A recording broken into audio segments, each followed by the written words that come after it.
سڵاوتان لێ ببینەرانی عزیز خۆشحاڵین لە بەرنامەی کوێنەدا لەگەڵ هاوکارم کاکجلال هاتنی و خزمەتتان بۆ هیوای کە ئەمڕۆژ سەرجەم بڕگۆ بابەتەکانمان جێگەی سوود و ڕەزامەندی ئێوەی عزیز بێت. بە ناوی خوای پەروەردگار سڵاوتان لێبێت ئازیزان و خۆشەویستانی پەیامی ڕۆژ بۆ هیوای کە ئەم ڕۆژێکی پڕبەرەکەت و خێر بێتە ڕێتان.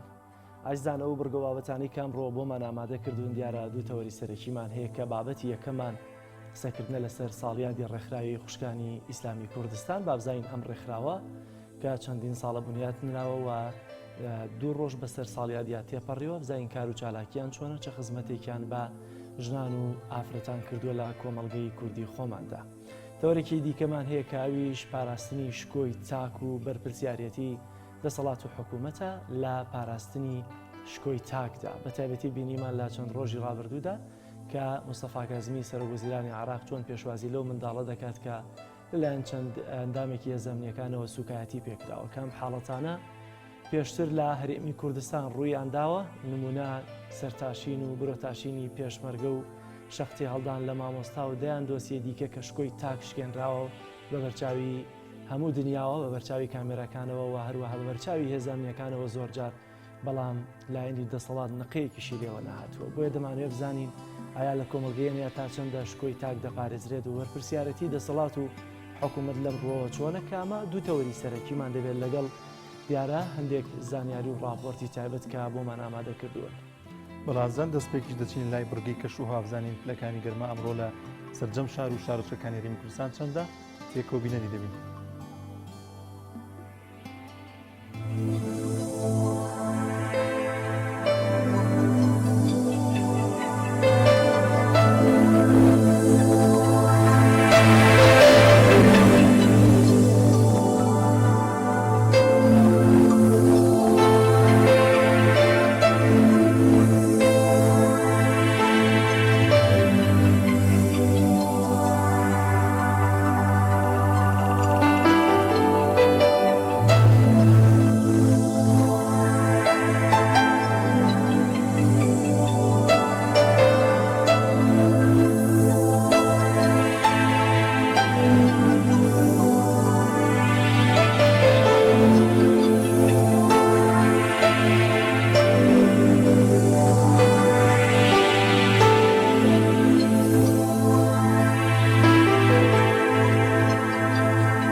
دراوەکان بزانین ئەمڕۆ نرخی دراوەکان لە هەرێمی کوردستاندا بەراورد بە دیناری عێراقی چەندە بینەری دەبین.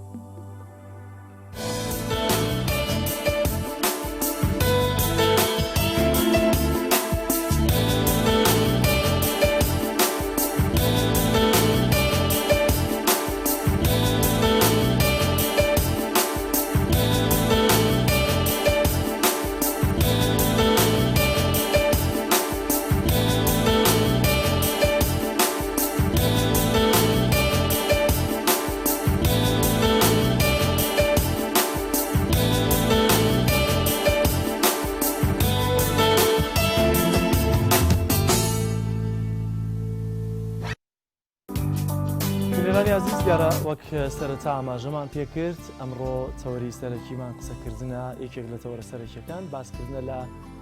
کار و چالاکی ڕێکخراوی و پشکانی ئیسلامی کوردستان کە دیارە ئەم ڕێکخراوە تایبەتە بە سەربایە کۆمەڵی ئیسلامی کوردستانە و ماوەی چەندین ساڵە کار دەکات بە تایبەتی چەندین پرۆژەی جیاوازیان هەیە کە لە شار و شارۆچەکانی هەرێمی کوردستاندا خزمەتیان بە ژنان و ئافرەتان کردووە بە بێ جیاوازی بە تایبەتی بابەتی پەروەردەی لە ناو خێزانەکاندا و هەروەها پرۆژە خێرخوازیەکانیان لەوەی کە توانیویانە گرنگترینیان سۆمای چاوانەکە یا هاوکاری و دەستباری منداڵانی بێسەرپەرشت دەدەن کە لە شار و شارۆچەکاندا کە ئەمانش لە ڕێگەی خەڵکی خێرخوازەوە هاوکاریەکانیان کۆ دەکەنەوە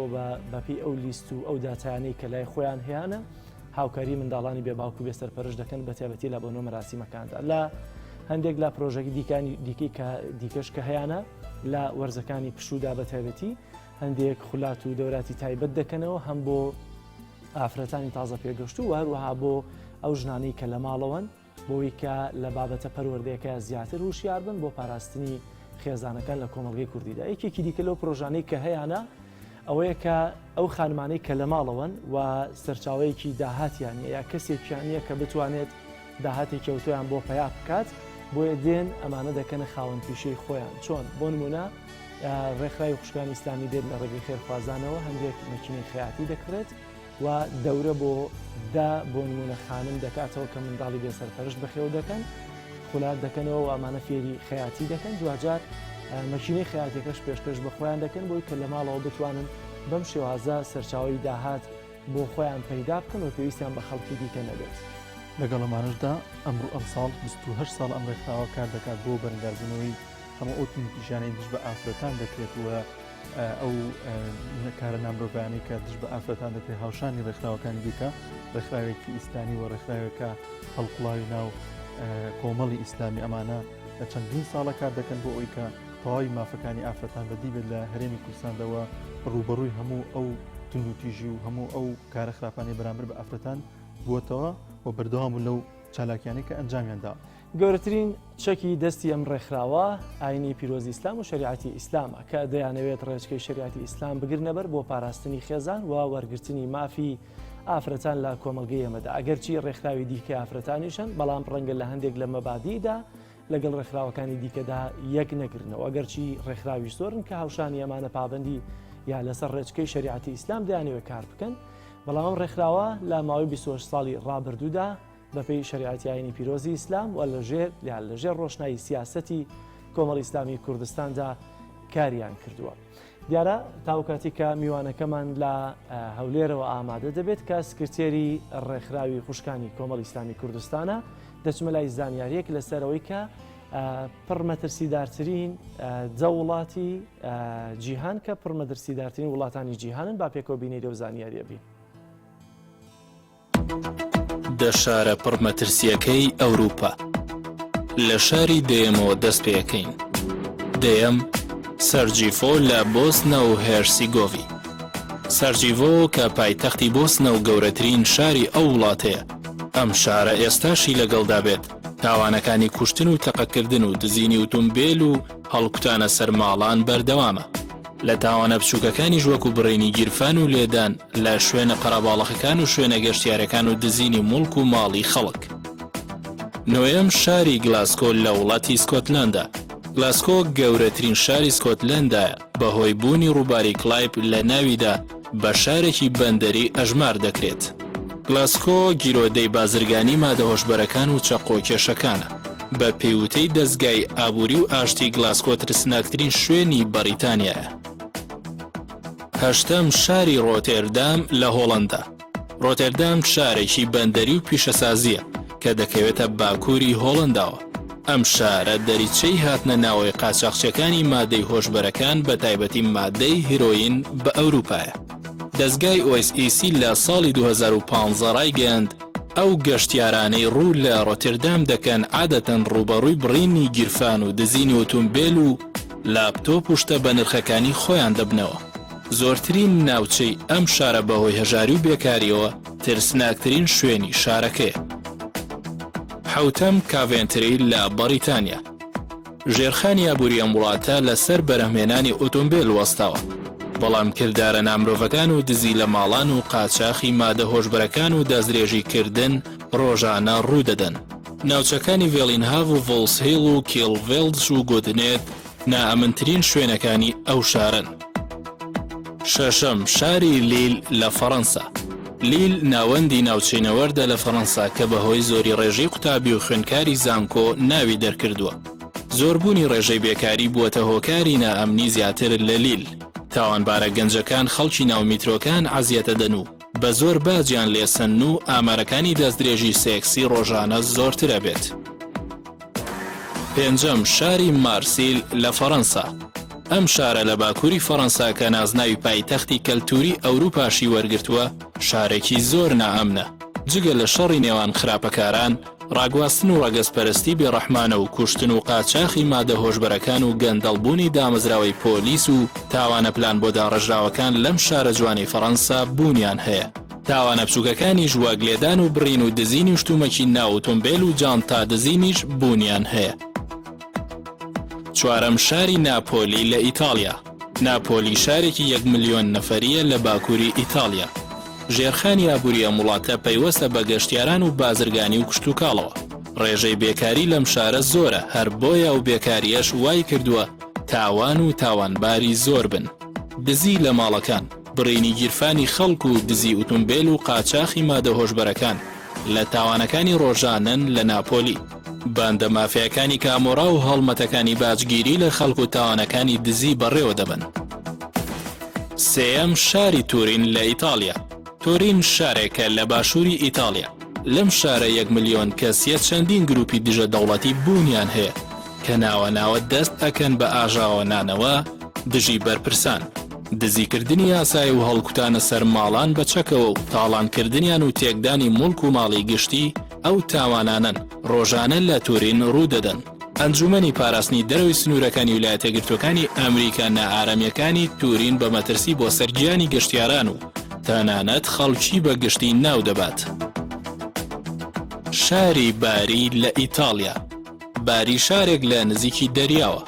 تاوانەکانی وەک سەرانە و دزیکردن لە ناو کۆڵانە باریک و زۆرەکانی باری کردارێکی بەردەوامە و لە پەرەسەندنی بەردەوامدایە. نائارەمیەکی بەربڵاو وای کردووە گەشتیار ڕووی تێ نەکات کە ئەوەش بووەتە هۆکاری زۆرتر بوونی بێکاری. بەشێک لە ئاژاو و تاوانەکان لە ڕێگەی باندە مافیایەکانەوە ئەنجام دەدرێن. ڕوبەڕووبوونەوەی لە نێوان تاوانبارەکان لەسەر قاچاقیکردنی جگەر و مادەی هۆشبەر و چەک و تەقەمەنی ڕووداوێکی ڕۆژانەیە. یەکەم شاری ڕۆستۆڤنادۆ لە رووسیا. ڕۆستۆڤنادۆ شارێکی بازرگانی پیشەسازیە کە 1 ملیۆن کەسی تێدا نیشتەجێن. گرفتی سەرەکی ئەم شارە ئەو تاوانانن کە ڕۆژانە ڕوو دەدەن. نزیکی ئەم شارە لە ناوچەی شەڕاوی دۆمبازی ئۆکرانیایە کە بووەتە هۆکاری نائارامی لەم شارە. دەسەڵاتی قاچاقچیەکانی چەک لەو شارە و ڕوبەڕووبوونەوەی شەڕی ناوخۆیی ڕۆستۆڤنادۆی گیرۆدەی تاوان باران کردووە. بە پێیامارەکانی فەرمی ئەو شارە تاوانکردن لە ماوەی چەند مانگێک بە ڕێژەی لە سەدا 21 زۆر بووە.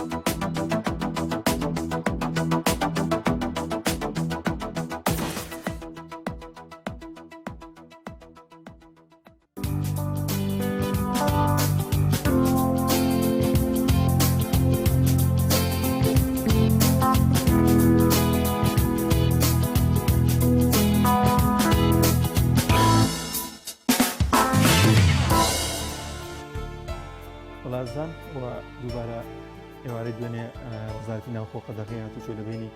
پارێزگاکاندا ڕاگەاندووە چەندین نۆرینگە و چەندین بەشی دیکەش لە پارێزگەکاندا داخران و ئەمەش ناڕزایەتی لێکەوتو بە تایبەت بەشی نۆرینگە و ئەو شوێنە پزیشکیانەی کە ئەهلین لە دەرەوە هەن و بەیاننامەیەکی ئەملاو کردەوە سەندیکای پزیشکان کە ناڕازین لەوەی کە ئەم دۆخە هەیە ئەوان باز لەوە دەکەن کە لە جیهاندا ئەم ڕێگەیە ناگیرێتە بەر بۆی کە نازانستی و ناگیرێتە بەر کە ئەم قەدەغیات و چۆ ڕابگەێنێت و شوێنەکان دابخرێت تاوەکو ڕوبەڕووی ڤایرۆسی کۆرۆنا ببنەوە لە هەرێمی کوردستاندا. دیارە ئەوەی کە ئێستا لە هەرێمی کوردستان هاتووە ئاراوە گەرچی لە بەشێکی لە شارەکاندا هەم لە ڕووی دەرونیەوە خەڵک بەرامبەر بە ڤایرۆسی کۆرۆنا ئارام بووەتەوە و هەم حاڵەتەکانی تۆمارکردن و گیان لە دەستدان بە ڤایرۆسی کۆرۆناش کەمتر بووەتەوە. بەڵام ئەوەی کە ڕوونە لە ئێستادا لە دوهۆک و لە هەولێر حاڵەتەکان زیاتر لە هەڵکشانن و ڕێکارەکانی گرتنەبەر بۆ ڕوبەڕووبوونەوەی ڤایرۆسی کۆرۆنا لەلایەن وەزارەتی ناوخۆ لایەنە پەیوەندیدارەکانەوە تند و تۆڵتر دەکرێتەوە کە ئەوەش دیارە لەلایەکەوە هەم مەترسی لەسەر مەترسی دەرونی لەسەر خەڵک دروست کردووە لایەکی دیکەوە بووەتە هۆکاری ئەوەی کە خەڵک لە ڕووی ئابووری و پشێوی جوڵەی ژیانی ڕۆژانەیان بە جۆرە لە جۆرەکان نیگەرانن وەک کە هاوکارم کاکدانیارە ئاماژەی پێکرد گرنگترینیانەوەی کە ئەم ڕێکارانەی کە ئێستا بەپی بڕیاری لیژنەی باڵای ڕوبەڕووبوونەوەی ڤایرۆسی کۆرۆنا گیراوەتە بەر کە باز لەوە دەکات دەبێت سەرجەم نۆرینگەکان دابخرێن و قەدەغیات چێنەوەن پارێزگەکان نزیک بە 14 ڕۆژ ئەم ڕێکارانە جارێکی دەگرێتە بەر لە کاتێکدا هێزانیەکان دەڵێن ئەو ڕێکارانەی کە ئەو پلانی کە دامان نەبوو بۆ ڕۆژانی جەژن 100% جێگەی خۆی گرتووە بەڵام ئەگەر 100% جێگەی خۆی گرتووە و جەژن لە ژێر ڕێکارە تەندروستیەکان و بڕیارەکانی ئێوەدا بەڕێوە چووە چۆن دەکرێت جارێکی دیکە 14 ڕۆژ خەڵک لە جوڵەی ژیان بخرێت و بخرێتەوە ناو ماڵەوە و بە جۆرە لە جۆرەکان حەساری بۆ دروست بکرێت هەرچەندە ناکرێت بە ڕەهاییش باز لەوە بکرێت کە دەبێت سەرجەم ڕێکارەکان وەلا بخرێت بەڵام ئەوەی کە گرنگە دەرونی هاوڵاتیانە لەم کاتەیە کە هەم پزیشک کەم لایەنە پەیوەندیدارەکان لە وەزارەتی ناوخۆ وەزارەتی تەندروستی چۆن مامەڵە لەگەڵ خەڵکدا بکەن بۆی کە لە ڕووی دەرونیەوە ئارام بن چکە لە لایەکی دیکەوە بیرمان نەچێت قەیرانی دارایی لە ئارادا هەیە دواکەوتنی موچە پاشەکەوتی موچە و دیارە خراپی دۆخی دارایی وای کردووە گەربێت و جوڵی ڕۆژانەی ژیان سەختتر بکرێت فشاری هاوڵاتیانیش بۆەوەی کە گوێ بە کۆرۆنادەن و بێنە دەرەوە زیاتر دەبێت وەکەوەی کە لە مانگی پێشوو لە سلێمانی بەدیمان دەکرێت. خۆی پزیشکەکان گلەی ئەوە دەکەن باز لەوە دەکەن کە بەداخستنی نۆرینگەکان قەرباڵقێکی زۆر لە نەخۆشخانە حکوومەکانە دروست دەبێت و ئەمەش زیاتر دەبێتەوەی بڵاوبوونی ڤایرۆسی کۆرۆنا چکە بەریەکەوتنی زیاتر هەیە لە کاتێکدا بەشێک لە نۆرینگەکان لە ئێستادا چارەسەری ڤایرۆسی کۆرۆنا و چارەسەری نەخۆشەکانیان دەکرد ئەوان کە ئێستا دابخرێن دووبارە نەخۆشەکان ڕوو دەکەنەوە نەخۆشخانە حکوومیەکان و قەرباڵێکی زۆر دروست دەبێت و ئەمەش دوجار دەبێت نەخۆشخانە حکوومیەکان لە هەولێر داخراون زۆر باشە دیارە میوانەکەم تا ئێستا ئامادەنیە بۆ هەندێک گرفتەوە لە هەولێرەوە میوانم هەیە دەچمە لای راپۆرتێکی وەرزشی کە هاوکارمان ئەردەڵان محەممەد بۆی ئامادەکردن لە پارکی ئازادی شاری سلێمانی لە بەیانەیەکی زوو پێش خۆڕەڵاتن دیارە بەشێک لە ئەوانەی کە سەرقاڵی هونەری بەرگرین لەوێ خەریکی ڕاهێنانن با پێکەوە بینەری و راپۆرتە بین.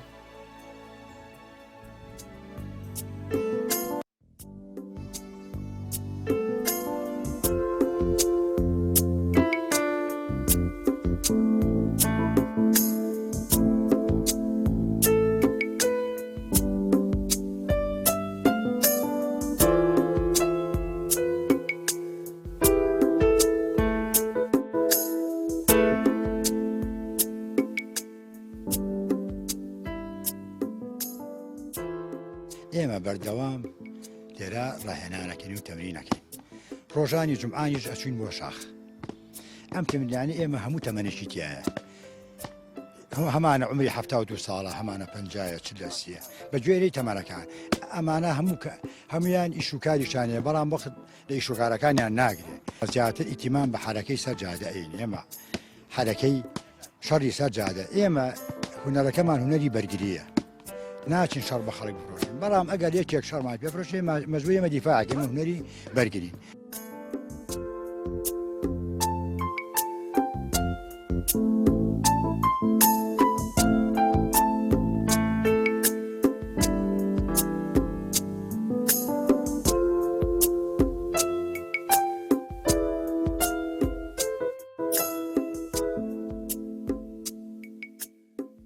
بەشێک لەوانەی کە لێرە وەرزشەکەین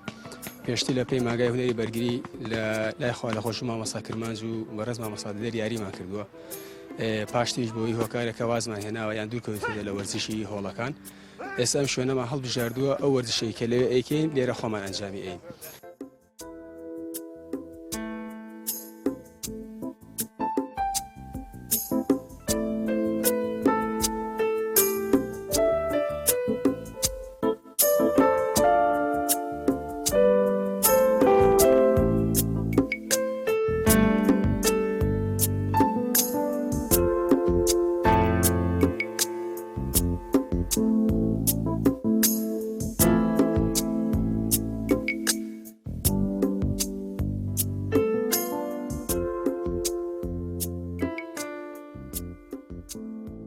بۆن منە هێستا یشەکە کەمە نان خواردن زۆرە لەبەر ڕۆژێک 2000 بۆ 3000 کەلۆریە خۆین بەسەر فکردن زۆر کەمە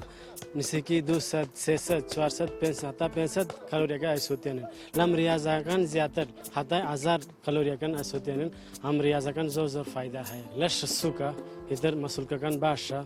خۆم حەو باشە ئەمجا یشوشتی هیلاک نابم زۆر باشە.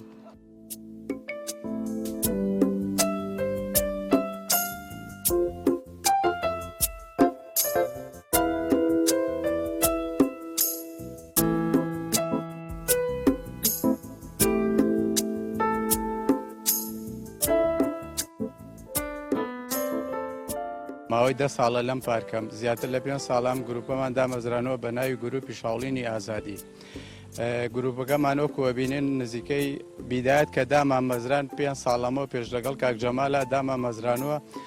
نزیکەی لە پەنجەکانی یەک دەست تێپەڕی ناکرد بەس ئێستا نزیکەی 40 تا 50 ئەندامان هەیە. هەموو چین و توێژێکی تایە لە ئوستازی زانکۆ فەرمانبەرەوە مامۆساوە بەڕێوەبەرەوە هەموو چین و توێژێکی تایە ئەوانەی کە ئەم تەمرینانەکەن ئەم ڕاهێنانەکەن خەڵکێکی زۆر لە سەرخۆ زۆر هێمن زۆر هادیان لەسەر لێ دەرەچێت. ئەم تەمرینانە ئەمە میاریانە ئێمە هەمووی خۆبەخشە هەر لە ڕاهێنارەکانەوە من و کاک جەمال کە سەرپەرشتی گروپەکە ئەکەین هەتاوەکو هەموو ئەندامەکانی کە لێرەیە.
وڵازان لەم تەورێماندا باز لە شکۆی تاک دەکەین و پاراستنی دەکەین لە لایەن دەسەڵاتەوە شکۆی تاک ئاخود کەرامەتی تاگێکە کە لەو مافانەی کە پێویستە لەلایەن هەموو وڵاتانەوە بۆ هەموو تاکانی کۆمەلگا دەستەبەر بکرێت وە زۆرێک لە وڵاتان دەسەڵاتەکە یاخود هاوڵاتیەکان خۆیان کار لەسەرەوە دەکەن کە شکۆی ئەو تاکەیە شکۆی ئەو کەسە بشکێنێت لە هەرێمی کوردستانیشدا لە ماوەی ڕابردوودا بینیمانە کە شکۆی هاوڵاتیان پارێزراونەوە بۆ لەو ئاستێکی بەرچاو وەک دەبینین ڕۆژنامە نووس یاخود مامۆستا لێدراوە لە دەستگاکانی حکوومەت و لایەنە پەیوەنددارەکان تا ئێستا هیچ داوایەکی لێبوردن نەکراوە و شکۆکەی بۆ نەگەڕێنراوەتەوە ئەمەش کاردانی لێکەوتوتەوە لەم تۆرێماندا باز لەوە دەکەین تا چەند گرنگە شکۆ و کەرامەتی مرۆڤەکان پارێزراو بێت بۆ قسەکردن سەر بابەتە میوانێکمان لە ستۆدیۆ ئامادەی زۆر بەڕێز کاک ئاواد محەممەد چالاکەوانی کۆمەلگای مەدەنی کاگاوە زۆر بەخێر بێت سپاسکردنی بەرنامە بەخێر بێ. کاگاوات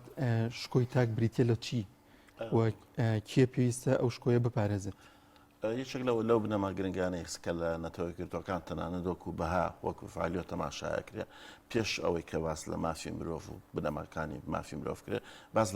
لە شکۆکرێ باز لە کەرامەتی ئینسانەکرێ کە باڵاترین بەشە لە ژیانی ئینسان کابێت شکۆش پێیوەستە بەو بەهانە کە مرۆڤ بۆکو مرۆڤ بوون هەیەی لە پاراستنی هەموو ئەو بەهانەی کە هەیەی بەتایبەتی تێکنەشکانی کەسایەتی ئینسانەکان نەتەوەیەکەکان بنمونەوەکو وەکو شێک لە دەستگا جیهانەکان کە وەکو پارێزەرێکی مافی مرۆڤ لە سەر ئاسی جیهان کارەکە کەم وشە کاچی کەلی وشەی کەرامەتی ئینسانە شکۆی ئینسانە لەبەر ئەوە کە کاتێک قسە لەسەر مەسلەیەکی وا گرنگەکرێ ئەکرێ لە حتا لە مافی ژیانیش گرنگتر بێ لای ئینسان چکە بۆ کە ئینسان شکۆی لە دەستدا واتە کۆی ژیانی خۆی لە دەستدا ئەمەشەکە لە گرفتە هەرە گەورەکان و شکۆی ئینسانیش یەکێکە لەو پێوەرانی کە ئەتوانی هەر دەسەڵاتێکی سیاسی لەسەر ئاسی جیهان پێی بپێوی کە تا چەند ئەتوانێت ڕێز لە هاوڵاتەکانی خۆی بگرێت ئەکرێت لە زۆر شوێن هەنێ ماف هەبێت نەبێ مەسەڵەن هەژاری هەبێت بێدەربەستی هەبێ بەڵام ناکرێت شکۆ نەبێت لە ناو کۆمەلگایەکە ئەو کۆمەلگانێک کە شکۆی تیاشکە و کۆمەلگانن کە بەرەو داڕمانی تەواوچن بۆ یەکێکە لە خاڵ هەرە گرنگەکان چۆن بتوانانی کار لەسەرەوە بکەیت شکۆی ئینسان لە ناو کۆمەلگاکە بپارێزی زۆر باشەکەگاوە تا چەندە لە هەرێمی کوردستاندا دەسەڵاتی سیاسی شکۆی تاکەکانی پاراستووە بە دیوێکی ترە ئەساسان ئێمە کێشەمان لەگەڵ پارتە سیاسەکان و بە تایبەتی سەرکردە سیاسەکانە کە لە ئەساسا خۆیان کە کەسایەتێکی تێکشکاون هەنێجار لەو بەهایە بەدورن بۆیە مەسەلەن زۆر بە ئاسانی ئەیبینین شکوی ئینسان لە ناو کۆمەلگای ئێمە بە جۆرەها شێوە ئەشکێنرێ و تەنانەت بۆ بە شتێکی ڕێگە پێدراویش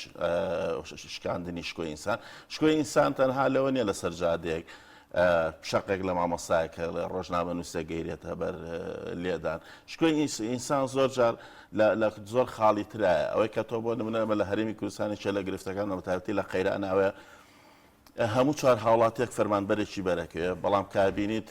کاتێک ئینسانێک هەموو تەمەنی خۆی خەرج کردو بۆ خزمەتکردنی وڵاتەکەی خۆی لە کۆتایی ئابێ بە شێوازێکی زۆر ناشرین خانە نشینەکەی پێ بدرێ ئەمە بۆ خۆی شەکەلەوە لە تێشکانی بەهای ئینسانی ئێمە کاتێک لە قۆناغی سەرەتایی خوێندنەوە کاچینە بەردەم مامۆستاکان و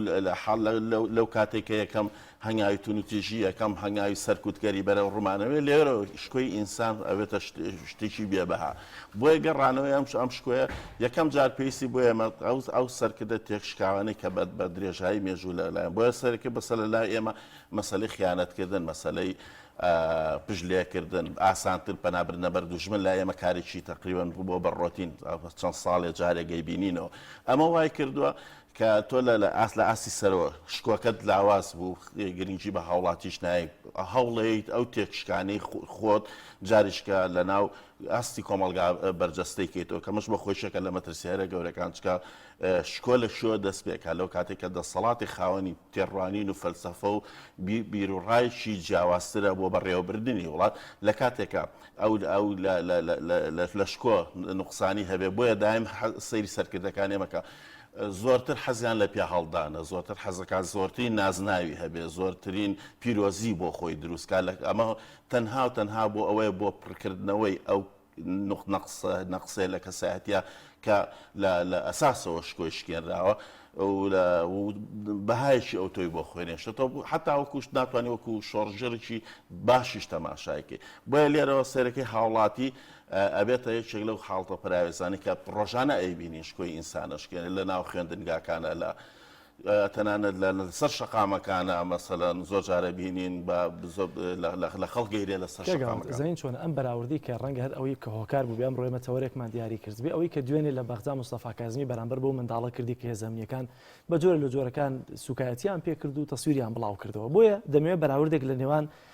هەرێم و عراق بکەم بۆ نمونە کاتێک کە بەرپرسانی تەنانەت هەرێمیش دەم دەکەنەوە لەسەر بەغدا ینی شتێک نامێنێتەوە لە زاری ئەوانەوە کە لە عێراقداش جێگەی ژیان هەبێت بەڵام دێت ئەم هەڵوێستەی مستەفا کازمی دەبینین لە بەغدا کە بە جۆرە لە جۆرەکان ئەگەر نمایشی علامیش بوو بێت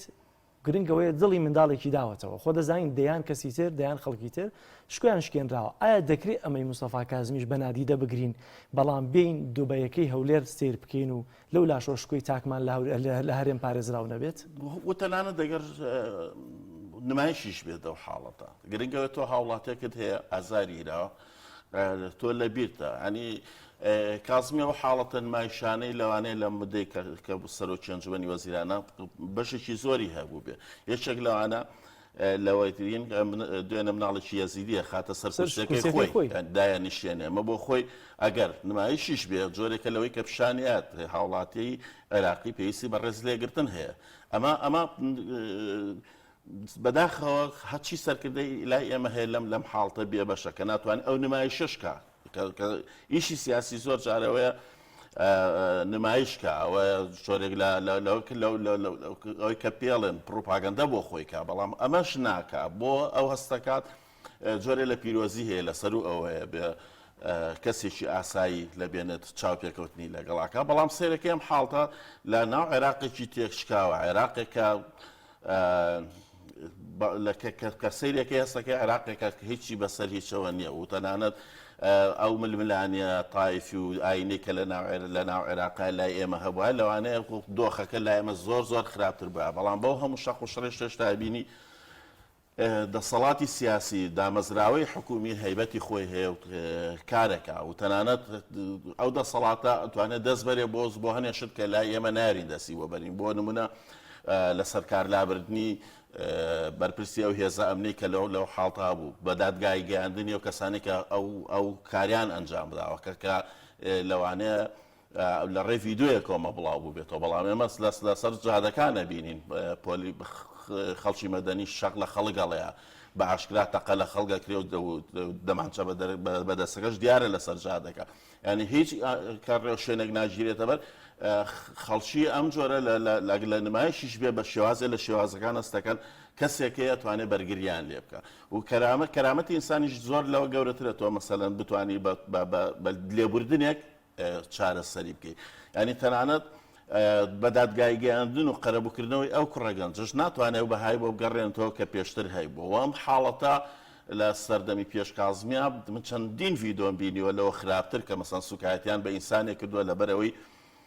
وا خوڵقاوە لە ڕووی جەستەیەوە نەنێر بۆ نەمێ بووە بەڵام سوکایەتی دنیان پێکردوە ناو بنکێشی پۆلیسا لیان و ئەشکەنجەدانی شێک بۆ لەو حاڵتانە و هیوادارم ئەمە هەنگاوێک بوو بۆی ئینسانی هەم ئینسانی عراقی و هەم لە هەرێمی کوردستانیش ئینسان بەهای بۆ بگەڕێتەوە بتوانێت لەسەر ئەو بنەمانە کار بکات کە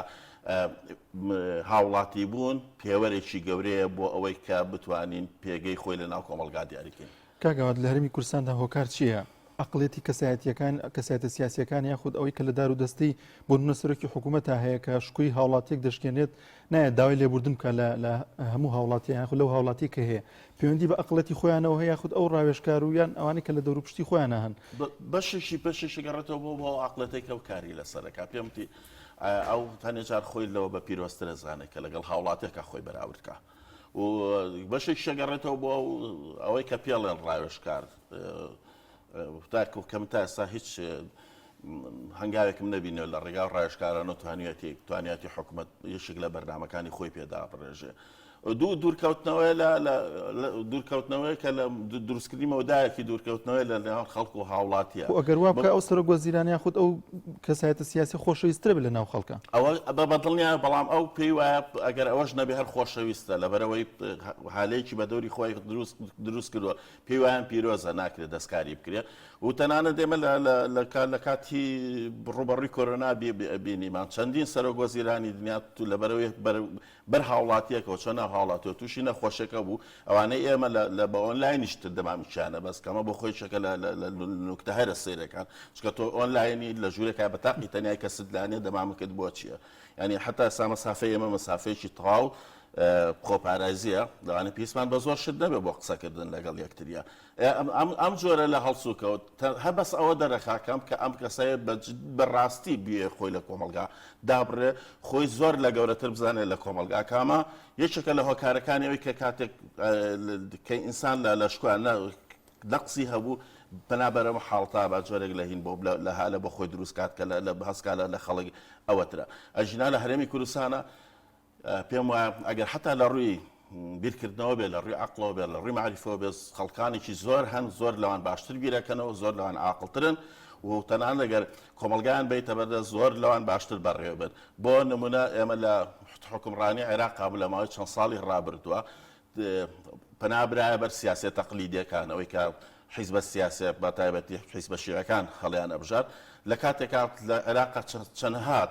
کەس هەیە لەسەر ئاستی بەرز بتوانێت بە وڵاتیش بەڕێوەبەرێ نمونەیەم کابراایە کە ئێستا هاتووە کاڵزمی بە جۆرە لە جۆرەکانەوە کاکە مەسەڵەن سەرەکەی کۆمەڵێک ڕێوشێنی گرتووەتە بەر بە خواست و دڵی هاوڵاتی عێراقی بۆ نمونە بەرە ڕووبوونەوەی گەندەڵی لە عێراق مستکارێکی ئاسان نیە نزیک بووەوە لە هاوڵاتی زیاتر نزیک بووەوە بەڵام هەر بەرە ڕووبوونەوەی گەندەڵی لە عێراق کارێکی ئاسان نییە لەوانەیە لە هەرێمی کوردستان ئاسانتر بێ بەڵام لێ زۆر قورسترە بۆ لەبەرەوەی چەند قوتبێکی چەند جەمسەرێکی بەڕێوەبردنی دەسەڵات گروپی چەکداریشی زۆر لێ گروپی چەکداری زۆری چەک بێزگە لە ملیشیای چەکداری زۆر وای کردووە مەسەلەن مەسەلەی ئاسانە بێ بەڵام هەم چانیاوتە بەرەوەی کە بەرەو ڕێوە حاڵەتە بێتەوە لە هەرێمی کوردستانە سەرەکەی مەسەلەکە ئاسانترە بەڵام لەبەرەوەی گەندەڵی لە وڵاتی لە لێرەکراوە مؤسساتی بەرەو هیچ بەرەو ڕووبوونەوەکە کە لە هەر شوێنێکشا ڕێژەی گەندەڵی زۆر بوو دڵنیابە مشکۆی ئینسان لەو شوێنە بە ئاسانی تێگەشت زۆر باشە کاکەوات سەرەتای قسەکانە دووتە دەتوانی لەو ڕۆ کە تا چەندە لە هەر کۆمەڵگایەک شکۆی تاک پارێزراو بێت هەڵسەنگانێکش بۆ دەسەڵاتەکەی بکەیت ئەگەر لەو پاراستنەی شکۆی تاکەوە لە هەرێمی کوردستان کە هەیە لە سەری خانە نشینەکانەوە کە خۆ دەبینی چۆن موچەوەرەگرن و لە کەمەندامە و لە ناڕزایی و لە سندیکە لە ئەو تونوتیژیانەی بەرامبەر ڕۆژنامەنووسان دەکرێت لەوەی کە بە پێشمەرگە کرا و برۆی تاشرا و سەری تاشرا و ڕەوانیان دیوی دێگەڵە کراوە لەوەی شەق لە مامۆستا هەڵدراوە چەندین سوکایەتی دیکەی کە تاک بەرامبەر تاکەکان کراوە چۆن هەڵسەنگاندن بۆم دەسەڵاتە دەکرێت ئەو دەسەڵاتی سیاسیە من پێشتر لە نووسنێکی درێژە لە مای پێشا بڵام کردەوە جۆرێک نییە لە دەسەڵاتێکی سیاسی مۆدێر تەنها لە ڕووکەشانە بێ ژنا دەسەڵاتێکە زیاتر لەسەر و بنەمای کە گروپێکەیە لەسەرەوە حکومڕانی کۆمەڵی کەسەکە لە خوارە وا تەماشای هەموو شتەکانەکە کە بخۆی هیچێکە لەو ڕوویانێکە دەمێکە کۆتایی پیاتەوە بەڵامش تاوان لەو قۆناغایان لە بیرکردنەوە لە دەسەڵات ئەوەی کە مەسەلەن لە هەرێمی کوردستانە دەسەڵاتی سیاسی بەلایەوە گرنگ نەبێ ئەو بە هاوشکۆیە کە هاوڵاتی هەیەی ئەگەر مەسەلەن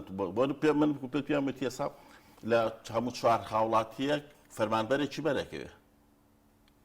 کە فەرمانبەرێکی بەرکەوت چوار هاوڵاتی کە کاتە بێ کاروبار زۆر بە ئاسانی بڕابەڕێەوە بۆ ئێمە لە 5 میلیۆن کەس میلیۆن و شتێک موچەخۆرمان هەیە کە موچەخۆری حکوومەتە کەواتە بێ شتەکەکارەکان ئاسان بڕابەڕێەوە بەڵامەی بینین سیرەکەی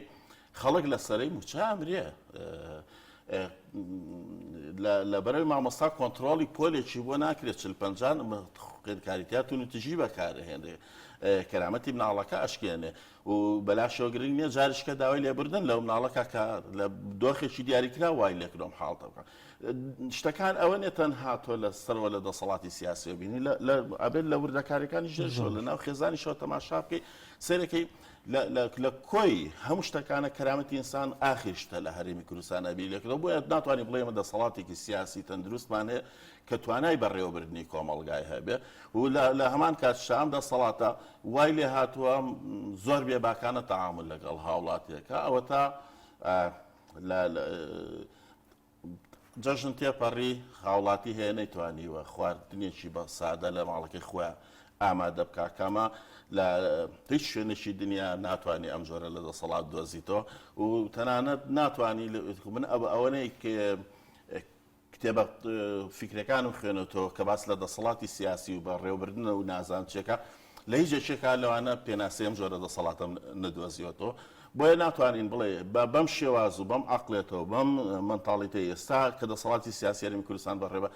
بتوانی شکۆی ئینسانی تیا بپارێزی و ڕۆژانەش پێشەلکاری دووبارە بێتەوە و تەنانەت خۆش بەڕێژداگاداری کە راپۆرتەکانی ئەو ڕێکخراوی من کاری دەکەم ساڵانە بە سەدەها و سەدەها حاڵتی پێشێلکاری لە شوێنە هەستیارەکانی ئەم وڵاتە تۆمارەکرێت چ جای لە شوێنێکە دابشکاری دەسەڵاتی سیاسی تا چەندە کاریگەری هەیە لە ڕووی ئەحزابەوە بۆ نمونە پەروەردەی هەندێک حزبوان وال ئەندامەکانیان دەکەن بە جۆرە جۆرەکان ینی پێم خۆش نیە و دەستەواژەیە بەکاربێنن کۆیلەی حیزبەکانیان دەکەن نە ڕخنیان لێ قبول دەکرێت نەکرانەوەیان لێ قبول دەکرێنە تەن هەندێک جار ڕەنگە حەقی پێشنیاریشیان نەبێت پەروەردەی سیاسی لە ئێمە بەتایبەتی پەروەردەی حیزبی پەروەردەیەکی زۆر ناتەندروستە و چۆن لە سیستمی پەروەردەیە ئێمەچێک لەو شتانی کە زۆر گرنگە لەناو سیستمی پەروەردە کە مناڵ لە 6 ساڵیەوە چێتە قوتابخانە تا گاتە قۆناغی زانکۆ فێری هیچ بەهایشی ئەخلاقی ناکرێ ئەنی دووانەیەکمان نییە بۆی فێری هەڵسوکۆتی ڕۆژانێکە فێری ڕێزیکە فێری چۆن بتوانێت لە ناو کۆمەلگا ڕێی خۆی هەبێت چۆن باسی لەوە بۆ بکە کەسایەتێکی بەهێزی هەبێت ینی تەنها فێری ژماردن و نووسین و ئەمانەمانەکەن ئەمە یەکێکە لە کێشارە گەورەکان گەورەشە بێت لە ناو حیزبی سیاسە لەبەر ئەوی فێری هیچ بەهایەکی گرنگ نەبووە لەوێش تەنها جۆگرێکی ئازیزە و لە هەمان کاتی شاتڕڕی ئەو ڕێیەکی ئەوە نیە بچکە بۆ ئەوەی کە لە هەرێمی کوردستانە دەسەڵاتی سیاسی بەڕێوە بە هێزە عقڵ نییە لۆژیک نییە منطق نییە هێزیش سیفەتی وایە هەمیشە بە شێوازێ لە شێوازەکان جۆرێک لە سەرکوتگەری بنیادەنێ ئەگەر نا مەسەڵەن ئەو هەموو مەکتەبی کادیران و پەیمانگای کادیران و ئەمانە ئەوایە ئێستا کۆمەڵە کادری پێ بگانە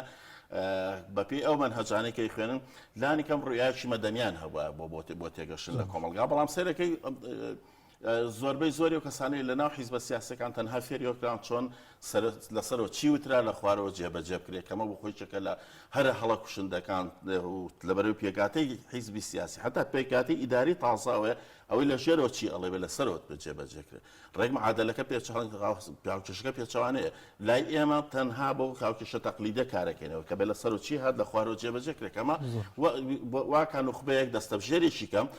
کۆنتترۆلی زۆریشی هاوڵاتیان کا کە لە هەموو دنیا سێرەکەی ساگەر لە هەڵمەتی هەڵبژاردەکانی شاسەرێکی سیاسەکان لە دنیا گوێ لە هاوڵاتیەگرن کە چی پێویستە چی ئەوێ بۆی بکات نەک ئەوەی کە ئەم بەرنامەی چییە ئەم بەرنامەیە شیکا بەمنات کە لە خزمەتی ئەوە بۆیە بێژێ لێ بگرێت دەنگی پێبە ئەمە شەکە لە هەڵە کوشندەکان کە لە ناو کۆمەلگا بەم حاڵەتەوە پێم وانە بەسەلەم بتوانین ئینسانی ئازاد ئینسانە لە بیرکردنەوە ئازاد بێت بەم شێوازە بتوانین بەرهەمی بێنین زۆر باشە زۆر سپاس بۆ کاک ئاوات محەممەد چالاکوانی مەدەنی سپاس کە میوانی بەرنامەکەمان بووین سپاسیان دەستەکان خۆش بێت ئازان خۆشەویستان دەچینە لای بەرهەمێکی ئەیوب عەنەبی کە پارچە تێکستێکمان بۆ دەخوێنێتەوە بە تایبەتی لەم بارودۆخی ئێستای جەژنی قوربان و بابەتی قوربانیکردنە گەرچی وادەی قوربانیکردنەکە کۆتایی پیاس بۆ با پێکەوە گوێویستی و تێکستەبی بەڕۆ هاتووین خوایە گیان لە نیشتیمانی جابانی کوردیەوە بەتەنیش تەفسیری نامی و سەنگەری پیری جیهادی نورینی مامۆستا مەلا عوسماندا هەنگاومان بەڕۆ هەڵگرتووە و ڕوو لە بەلەدی ئەمین بە زیکری الله ئەکبەر الله ئەکبەر الله ئەکبەر لا إله إلا الله والله أكبر الله أكبر ولله الحمد صفا ومروة يكينوا بقنوت إن الصفا والمروة من شعائر الله رول كعبة بدستيكي برلنزاوة لركني يماني دا پخش يكين بولاد أي خوايجان چندی منێکی دڵگیرتر دەبوو گەر ڕۆحیش لەگەڵ جەستەدا حزوری بوایە خوایە گیان ئێمە لە سیرەتی پاکی خانەقای هەورامان و لە مەوکیبی کاروانی کاک ئەحمەدی شێخ و بەتەنیش تەفسیرەکەی خاڵدا ڕوومان لە تۆ ناوە لە ڕۆحدا ئەی خوایە گیان هەر بەم چەشنی بەرسیلەی بەهاری دڵ بە گەرمیانی دڵگیری کوردستانە قامەتی گەورەی ڕۆژی شکۆمان داوە بە ڕووی ئیماندارانە خوایە گیان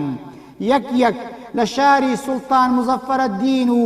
پۆل پۆل لە دەلالی سەرکەش و قەتار قەتار لە کێوەڕەشی کۆساریەوە و وەجبە وەجبە لە ژانی مانی ئەمارەتی بابانەوە بە تەوژمی بەیعەت بە وەحدانیەتی تۆ هاتووینە حزور ئای خوایە گیان چەند سروشتێکی جوانە ئەم هەموو پەپوو لە سپیانە چەند دەشتێکی بەپیتە ئەم سەحرای عەرەبستانە هاتووین بە ڕۆح خوایە گیان دڵمان لای تۆیە و دەستەشمان لە ماڵ هاتووین بۆ ئەوەی ببینەوە بە مناڵ خۆمان بشۆین لە ژەنگ و ژار لەکن مەوکیبی کاروانی عەرەفەدا حسابمان بکەی خوایە گیان چونکە ئێمە جێماوین لە کاروان دابڕاوین لە کاروان بە تەقدیری دەسەڵاتت جیهان سەرسام بووە ئەمساڵت خوایە گیان ماندوو شەکەت ئێستا عەبدەکانت لە چاوەڕوانی میری کاتژمێری گیرابوونی نزادان بەندەکانت لە نوێژی چێشتەنگای هەشتی مانگەوە چاویان بە تەڕێتی هێشتووەتەوە تا تۆی خاوەن سۆز و بەزەیی تا تۆی خاوەنی ئەو پەڕی ڕەحم و لێبوردەیی بە یەک خامی سپی فرمێسکیان بۆ بسڕی ئای خۆی گیان چەند خۆش بوو ئەم دیمەنی گریان و پێکەنینە ئای خۆی گیان چەند خۆش بوو ئەم دیمەنی گریان و پێکەنینە تەنها لە کێوی عەرەفەدا بڕۆ بیبینە چەند یەقینە ئەم گریان و پێکەنینە خۆی گیان بەم بۆنی بخوردینەوەی لەدایک بوونەوە دەچینەوە ڕۆ و ماڵە ڕەشەکەت بەڵام ئێمە سپی یەکی بە حەوت بەرد سونەتی باپیرە گەورەی پێغەمبەر نیشانە دەین هەر لەو ویزگەیە گوێڕایەڵی فەرمانی تۆ و قوربانی بۆ تۆکەین بیری گەورەی ئیسماعیلێکەکەین کە پێغەمبەرەکەمان لە نەسلی ئەو بەنەوەی کوڕی دوو سەربڕاوەکە باسەکەین دیسان دێینەوە بۆ 3 ڕۆژ ڕەزمی شەیتانەکەین لە پێناوی تۆدا بۆ پشتگیری و خۆشویستنی خوا و پێغەمبەرەکانی سنەتی قوربانی ئەنجامەدەین چەند فەریحە مەشهەدانەی سیرە خۆی گیان چەند ئاوێزانم نیشتیمانە بەخوا ناسان چەند گەشاوەیە دڵی ئیماندار ئای خۆی گیان لێرە ژیان لێرە مەرگ هەر یەکسانە بە ژیان لێرە قادرمەی عیبادەت دەژمێرین بۆ ئەوەی فێر بین پلە پلە دابەزین و سەرکەوین لە ماڵی ئەرقەم فێرە بین پندوانەی فیداکاری و ئارامگری لە ئالی یاسرە خوێنین لە پەنا بەردەکەی بیلالدا ئەحەد دەمانگرێ و غیرەتی خەبابمانەژنەوێ لێرەوە هەست بە پڕبوونی پریاسکەی محیبەت دەکەین ئەو جادەینەوە بۆ لای ڕاستی بەردەڕەشەکە و پڕ بە مژد و عا دەکەین لە پەنا مەقامی ئیبراهیمدا دوور کات نوێژ دابەسین و بەنێڵەی چاو سەیری حەجەر الەسوەد دەکەین چونکە لێرە ئەنسار و موهاجرە بینین سدیق لە غاری ئەشکەوت و عومەر لە کاتی هیجرەت و عوسمان لە بەخشینی ماڵ و عەلی لە گەرمەی تەپ و تۆزی غەزادا بینین لێرە سەلمانی فارسیە بینین سیرەتی سوهەیبی ڕۆمیە خوێنین گوێمان لە دەنگی بیلالی حەبەشیە و کاتب سڕی نەبی یەمەنیە بینین بەڵێ لێرە یەکەمین ئاڵا ئەبینین بەڵێ لێرە یەکەمین خۆشنودی ئەبینین لێرە جەژنی سەرکەوتن و لەدایکبوون ئەبینین لێرە هەموو شتێکی جوان بیناکەین جەهل و نەفامی و نەزانی فڕێدەین کابوسی شەڕ سەرنوگمەکەی ڕەشماڵی فراوانی و پێکەوەی ڕاخەین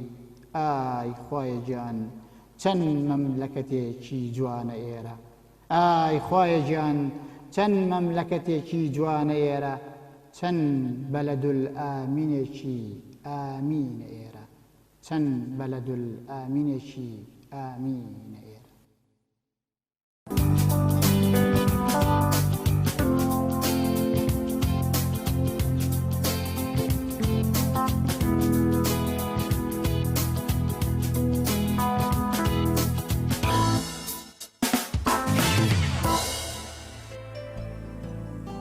بینەرانی عزیز دیارە دەچینە لای تەوەرەکی دیکەی بەرنامەکەمان کە قسەکردنە لەسەر ساڵیادی ڕێکخراوی و خوشکانی ئیسلامی کوردستان لاو لێرەوە میوانێکمان هەیە کە دیارە قومریە بەرزنجی سکرتێری ڕێکخراوی و خوشکانی ئیسلامی کوردستانە قومریە خان سڵاوی خوا لێبێت پێش هەموو شتێکیش داوای لێبوردنەکەین لەوەی کە هەندێک گرفتی تەکنیکیمان هەبووە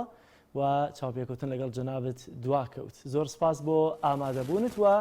لێەوە دەست پێکەین دوای پیرۆزبایی ساڵیادەکەشتان دەمانەوێت بزانین گرنگترین ئەو کار و پرۆژانەی کە هەتان بۆ لە ڕابردوودا کارتان لەسەر کردووە چی بووە؟ بەناوی خۆی گەورەم هەتەبان سڵاوی خۆی گەورە لێ ئێوەش بێت دیارە لە کاری عەلامیە ئەو شتانە ئاساییە ئێمە زۆر بە ئاسایی وەریەگرین گرفتی تەکنیکیشە بێ بەتایبەت لە وڵاتەیە کە ئەنتەرنێت کە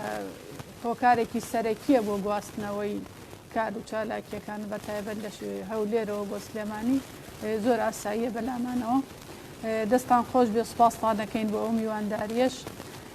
دیارە ڕێکخراوی خوشکانی ئیسلامی کوردستان ئەم ساڵ 28مین ساڵیادی ڕاگەیاندنیەتی لە سەرەتای ڕاگەیاندنیەوە تا ئێستا دیارە قۆناغی زۆر جیاواز و قۆناغی دژواری بڕیوە و توانیوێتی لەسەر جەم قۆناغەکانیدا خۆی بگونجێنێ بە پێی پێویستی واقع و پێی پێویستی کۆمەڵگەکەی کار و پرۆژەکانی تەرخان بکات بۆ خزمەتی گەل و جەماوەر و بەتایبەت بۆ خزمەتی ئافرەتان. یەکێک لە پرۆژە هەرە سەرەکی و بەرچاوەکانی ڕێکخراوی خوشکانی ئیسلامی کوردستان کە ئێمە بەردەوام و لەسەر لەو پێناوەشە دامەزراوە کاری کردووە مەسەلەی بواری پەروەردەیە هەوڵی داوە هەموو توانەکانی بخاتە گەڕ بۆ ئەوەی بە پێی ئەو توانایی کە هەیەی نەوەکانی نیشتیمان و ئافرەتان بە ئاراستەیەک پەروەردە بکات کە بتوانن لە خزمەتی خۆیان و لە خزمەتی ئاینی خۆیان و لە خزمەتی ژیانی خۆیان نابن. و یەکێکی تر لە کارە هەرە گرنگ و سەرەکیەکانی ڕێکخراوی خوشکانی ئیسلامی کوردستان کە ئێمە شانازی پێوەکەین بەردەوام هەوڵی داوە کە تواناکان و توانە شاراوەکانی ئافرەتان وەگەڕ بخات کە ئەمەش خۆی لە خۆیدا هەنگاوێکی گرنگە بۆ ئەوەی ئەو ئافرەتانەی کە خاوەنی توانا و لێ هاتووی یەکن تواناکەیان لە خزمەتی کۆمەڵگە و لە خزمەتی نیشتیمانە و لە خزمەتی خێزانەکانیانە بەکار بێت کە سوپاس بۆخوا لە ماڵی ڕێکخراوی خوشکانی ئیسلامی کوردستانەوە چەندین ئافرەتی سەرکردە پێگەیشتووەوە توانیویانە ڕۆڵێکی کارا و سەرەکیان هەبێت لە خزمەتی خەڵک لە وێزگە جیاوازەکانە چ لەسەر ئاستی پەرلەمان و لەسەر ئاستی حکوومەت و لەسەر ئاستی ئەنجومەنە خۆجێیەکان کە لە هەرێمی کوردستان هەبووە و لەسەر ئاستی حیزبیش. پاشان یەکێکی تر لە کارە گرنگ و بەرچاوەکانی ڕێکخراوی خوشکانی ئیسلامی کوردستان کە کاری خزمەتگوزاری و کاری بەدەمەوە چوونی هەژاران و کەم دەرامەتان و هەتیوان واتە بێباوکانە کە لە پرۆژەیەکا بەناوی پرۆژەی سۆمای چاوان کە لە سەرانسەری هەرێمی کوردستان ئەو کار و چالاکیە بەڕێوە دەچێت و بەردەوام بۆتە لانکێک و لانکەیەک بۆ خزمەتی مناڵانی بێباوک و ئافرەتانی لێقەوما و کەم دەرامەت و کەسانی هەژار و نەدار ئەوانەی کە هیچ پاڵپشتی و پشتیوانیەکیان نییە. ڕێکخراوی خوشکانی ئیسلامی کوردستان لە هەوڵی ئەوەدا بووە ئامێز بۆ ئەمانە بکاتەوە و بتوانێت خزمەتیان بکات و بەشێک لە خەم و مەینەتی و ناڕەحەتیەکانیان کەم کاتەوە. چونکە لە ڕاستیدا لە هەرێمی کوردستان ئێمە بە قۆناغی زۆر جیاوازە تێپەڕیوین کە قوربانی سەرەکی ئەو قۆناغ دژوار و سەخت و ناڕەحەتیانە ئافرەتان بوون چ لە کارەساتە مرۆییەکان چ لە کارەساتانی کە بەهۆی ڕژێمە یەک لە دوای یەکەکانە و بەهۆی دەسەڵاتەکانەوە بەسەر هەرێمی کوردستان داهاتووە ئافرەتانی لێقەوما و بەڕاستی بێبەش بوون لە هەموو خزمەت گوزاریەک و لە هەموو پاڵپشتیەک تەنانەت لەلایەن حکوومەتی هەرێمی کوردستانەوە. بۆیە ڕێکخراوی خوشکانی ئیسلامی کوردستان وەکو ئەرکی خۆی هەوڵی داوە بەهانای و ئافرەتانەوە بچێ و بەدەمیانەوە بچێ و بەهانای مناڵانەوە بچێ کە پێویستیان بە پەناگا و پشتیوان و هاوکارێک هەبوو. زۆر باشە مریخان زۆرێک لە ڕێکخراوەکان لە ئێستادا کا لەسەر ئەوە دەکەن کە بەهای نائەخلاقی بڵاو بکەنەوە ئافرەتان بەلا ڕێدا ببنەوە لەوانەش لەلایەن دەسەڵات و لایەن حکوومەتەوە پشتگیری بکرێن. ڕێکخراوەکەیەوە تا چەند کاری کردو لە پاراستنی بەهای ئەخلاقی مرۆڤایەتی ئافرەتان لە هەرێمی کوردستاندا؟ دیارە ڕێکخراوی خوشکانی ئیسلامی کوردستان یەکێک لە ئامانجە سەرەکیەکانی کە بەردەوام کاری بۆ دەکات بەرجەستەکردنی ئەخلاق و ڕەوشت و لەسەر بنەمای شەریعەتی پیرۆزی ئیسلامە و هەوڵی ئەوە ئەدات کە من وتم لە بواری پەروەردەیە کارەکات مەبەستمان ئەوەیە کە ڕێگری بکات لە هەر جۆرە ڕەوشت و ئەخلاقێکی ناپەسەند کە ڕووی لە کۆمەڵگە و ڕووی لە ئافرەتان و ڕووی لە خێزانەکان کردووە و بەردەوام لە هەوڵی ئەوەدا بووە هەموو هۆکارەکانی سەردەم بەکار بهێنێت و هەموو هۆکارە ئەعلامیەکان و هۆکارە پەروەردەییەکان و لە بواری بانگەواز و پەروەردەدا کاری کردووە بۆ ئەوەی لە ڕاستیە وەسەنایەتی ئەو کۆمەڵگەیە بپارێزێت. چونکە هەمومان باشە زانین کاتێک ئەو کۆمەڵگەیە ئەتوانن بەرەو پێش بچێ کە کۆمەڵگەیەکی تەندروست بێ لە ڕووی ئەخلاق و ئاکار و ڕەوشتەوە و ئێمەش وەکو خۆمان کە هەڵگری پەیامی ئیسلام و ئەمانەوێت سەرچاوەی سەرەکی ژیان قورئانی پیرۆز و سنەتی ڕەسوول الله صلی الله عليه وسلم بەردەوام کارمان زۆر باشە خات و قومریە من دەمەوێت بزانم دیارە ئەوەی کە لە ڕابردوودا ئەنجامتان داوە بە پرۆژە خێرخوازیەکان لە سۆمای چاوان و ئەو خول و دەوراتانەی کە لە ڕووی پەروەردەوە کارتان لەسەر کردوون بۆ پێگەیاندنی خانمێک یاخۆت پێکێنانی خێزانێکی تەندروست بەڵام وەک هاوکارم کاکدانیار ئاماژەی پێکرد ئایا ئەگەر ڕێکخراوەکانی دیکە هاوکاری و پشتیوانیان هەبوو بێت لە لایەن حکوومەت و لایەنە پەیوەندیدارەکانەوە ئایا تا چەندە ڕێکخراوی خوشکانی کۆمەڵ ئیسلامی کوردستان هاوکاری وەرگرتووە یا هاوکاری کراوە لەلایەن حکوومەت و لایەنە پەیوەندیدارەکانەوە و ئایا ئەوە حکوومەت و لایەنە پەیوەندیدارەکانن هاوکاری مادی و معنەوی ڕێکخراوەکەی ئێوە دەکەن یاخۆت خێرخوازان چکە ئێوە دەستێکی باڵاتان هەیە لە هاوکاریکردنی خێزان لە ڕووی هەژاری و نەداریەوە و ئەوەشی کە هەیە ئێوە بۆ نمونە لە هەندێک پرۆژەتان سەرچاوی داهاتان بۆ خێزانەکان پیا کردووە ئایا هاوکاری کراون یاخۆت بۆچی ئەگەر هاوکاری نەکراون ئەو جیاوازیە دروست دەبێت لە نێوان ڕێکخراوەکەی و ڕێکخراوەکانی دیکە ئەمە پێوەستە بە چه وەزارەتێکەوە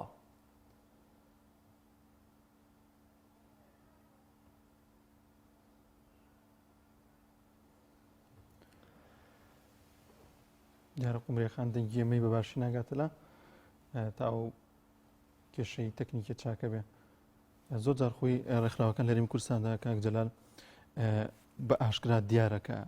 کۆمەڵێک کار دەکەن کۆمەڵێک ئیش و کار دەکەن کۆمەڵی چالاکیان هەیە کە دوورە لە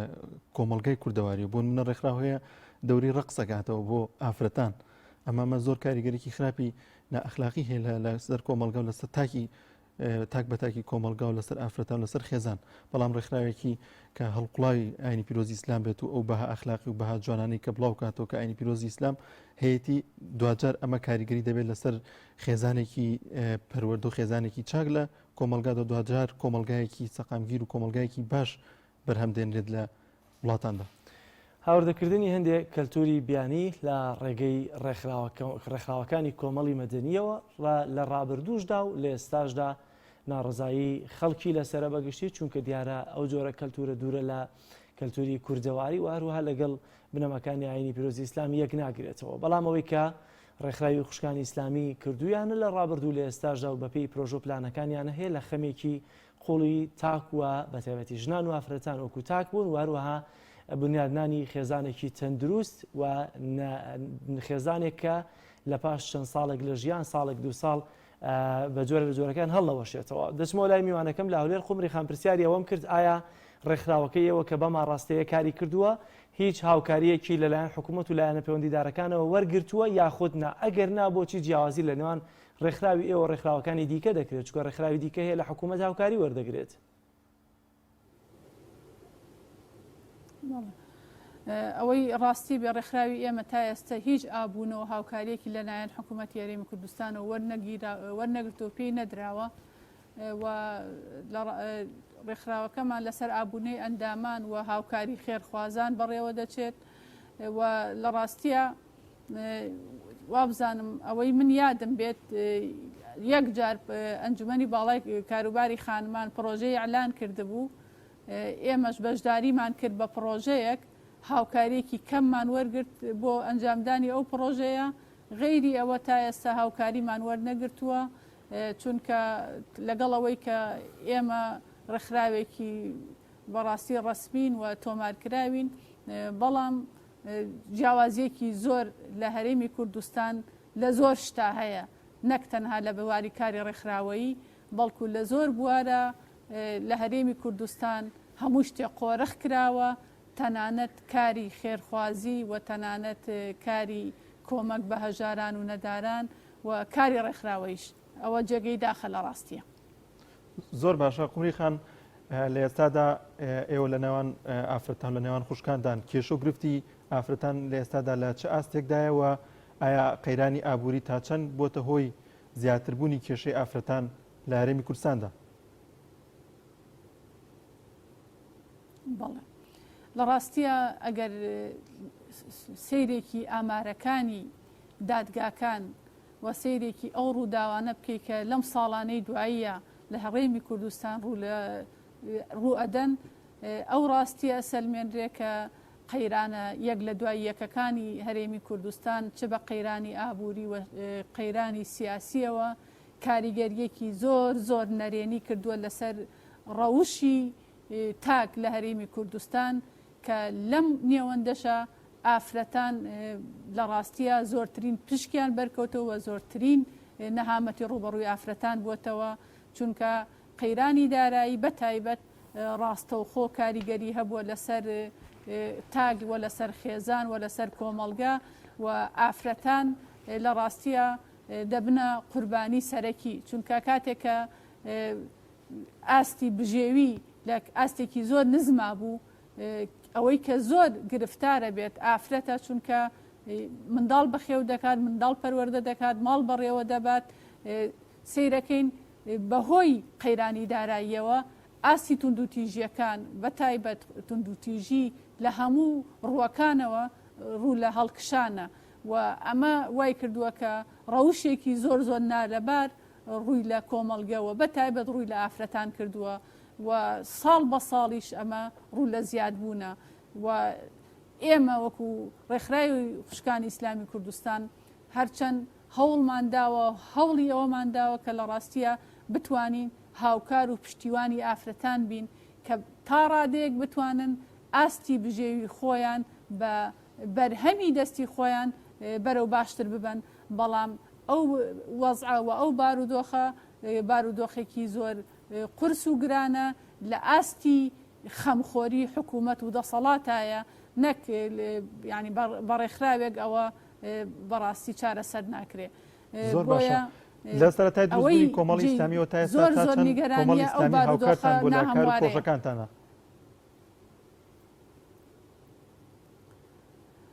ئێمە وەکو ئافرەتان لە کۆمەڵی ئیسلامی کوردستانە ئەوەی کە جێی دڵخۆشیمانە لە ڕۆی پاراستنی کەرامەتی ئافرەتانەوە کۆمەڵی ئیسلامی کوردستان ئەتوانین بڵێن لە ڕیزی پێشەوەی سەرجەم حیزب لایەنەکانە بووە کە ڕێزی تایبەتی لە کار و چالاکی ئافرەتان گرتووە و بەڕاستی زۆر بە تایبەتی مامەڵی لەگەڵ ئافرەتان کردووە و لە بواری کاری هاوکاری و پشتیوانی ئێمە چاوەڕێی زیاتر لە کۆمەڵی ئیسلامی کوردستان نەکەین چونکە کۆمەڵی ئیسلامی کوردستان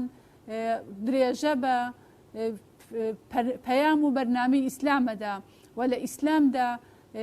مافی ڕاستەقینە و مافی حەقیقی بۆ ئافرەتان دەستەبەر کراوە ئێمە چاوەڕێی ئەوەکەین کە کۆمەڵی ئیسلامی کوردستان زۆر بە عەمەلی و پراکتیکی ئەوەی کە باس ئەکرێت لە ماف و ئازادیەکان لە قورئانی پیرۆز و سنەتی پێغەمبەر صلی الله عليه وسلم ئەوان زیاتر ئەمە بەرجەستە بکەن و پیشانی هەموو لایەنێکی و هەموو ڕۆتێکی بدەن کە ئەوە ئیسلامە کە ئەتوانێت پارێزەرێکی باشی مافی ئافرەتان و مافی ژنان بێت. زۆر باشە خات و قومریە دیارە دەوترێ خێزانێکی تەندروست کۆمەڵگەیەکی تەندروستیش بەرهەم دێنێت دروشمەکەتان لە دیارە دروشمی ڕێکخراوەکەتان پەروەردە خێزان گەشە پێدانە تا چەندە ئێوە توانیوتانە کاریگەریەکی ڕاستەوخۆتان هەبێ لەسەر خێزان و هەروەها ئەو خێزانانش کە گرفتی کۆمەڵایەتیان بۆ دروست بوو بێت ڕەنگە لە دەرەوەی ڕێکخراوەکە ئێوە بوو بێت تا چەندە توانیوتانە گرفتەکانیان بۆ چارەسەر بکەن.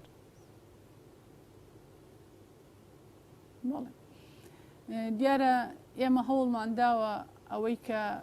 ناومان ناوە دروشم ئەو دروشمە تا ڕادەیەک بتوانین ئەمەلی بکەین واتە لە قاڵبی دروشم دەری بکەین لە قاڵبی تەنها شتێکی نووسرا و دەری بکەین بەڵکو بتوانین هەوڵمانداوە کە بە پەروەردەیەکی ڕەسەن بتوانین خێزانێکی ڕەسەم بپارێزین چونکە پەروەردەی ڕەسەن و خێزانی ڕەسەند ئەمنە هۆکاری گەشە سەندن و گەشەکردنی کۆمەڵگا ئەوەی کە زۆر جێی دڵخۆشی ئێمەیە ئەوانەی کە پەروەردەی ڕێکخراوی خوشکانی ئیسلامی کوردستانن مەگەر بە ژمارەی دەست بژمێرێن زۆربەیان خاوەنی کەسایەتی و خێزانی سەرکەوتون تەنانەت لە ئاستی دەرەوەی خۆشمان شایەتی ئەوەیان بۆ داوین کە ئەو ئافرەتانی کە لە ڕیزەکانی ڕێکخراوی خوشکانی ئیسلامی کوردستانان و لە ڕیزەکانی کۆمەڵی ئیسلامی کوردستانان زۆر لە ئافرەتانی تر سەرکەوتوتر بوون لە زۆربەی بوارەکان و ئەتوانم بڵێم بەگشتی ئەو ئافرەتانەی کە هەڵگری پەیامی ئیسلامەتی و پەیامی ڕەسەنی ئیسلامن توانیویانە زیاتر پارێزگاری لە هەیمەنەی کەسایەتی تاکەکان و کەسایەتی و خێزانەکان بکەن و ئەمەش هۆکارێک بووە کە ئەبینین ئەلحەمدولیلا ئەو مناڵانەی و ئەو کوڕ و کچانەی کە پەروەردەی مەدرسەی ڕێکخراوی خوشکانی ئیسلامی کوردستانن توانیویانە سەرکەوتوو بن لەسەر جەمبوارەکانی ژیانی خۆیانە. زۆر سپاس بۆ خاتوو قومری بەرزنجی سکرتێری ڕێکخراوی خوشکانی ئیسلامی کوردستان سپاس کە میوانی بەرنامەکەمان بووین. بینەرانی عزیز بەرگەوە بابەتەکانی پەیامی ڕۆژی ئەم ڕۆژمان پێشکەشکرد لە کەم و کورتیەکانمان ببورن. سپاس بۆ بینەریتان، سپاس بۆ هاوکاران بۆ شتی کامێرە و کۆنتڕۆل بۆ کاردانیار. تا ڕۆژێکی نوێ بەرنامەیەکی دیکە بەخوای گەورە و مێهرەبانتان ئەسپێرین، ماڵتان ئاوا. خواتان لەگەڵ.